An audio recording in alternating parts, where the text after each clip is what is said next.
मी आज स्वयंपाकाचा आला कंटाळा. आता हे मटर घालून खिचडी शिजवून घेतली, मुगाची डाळ, तांदूळ आणि मटर घालून. आता याला मी फोडणी देते. फोडणीसाठी कांदा, गोडली आणि टमाटर चिरून घेतले. हे ठेवते, घालून घेते.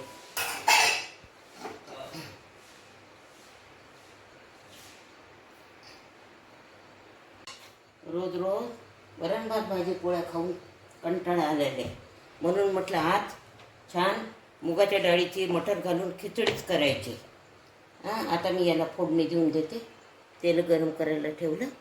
त्यामध्ये जिरं घालून घेते, हिंग घालते. आता जिरं तडतडलं, हिंग. आता यामध्ये कांदा घालून घेते आणि गोडलिंबर घालते. कांद्याची छान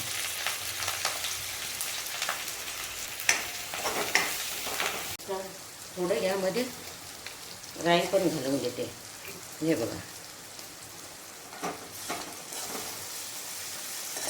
आणि मीठ घालून घेते. मिठामुळे कांदा आपला लवकर शिजून जाते. हे बघा, कांदे झालेले आहे. आता यामध्ये टमाटर टाकून घेते. छान होते ते. आता हे बघा, हे कांदे आणि टमाटे वगैरे झालेले. खूप जास्त टमाटर शिजू नाही द्यायचे. यामध्ये थोडे दिसले पाहिजे असे. आणि त्यामध्ये आता ही खिचडी टाकून घेते मी. हे बघा, अशा प्रकारचे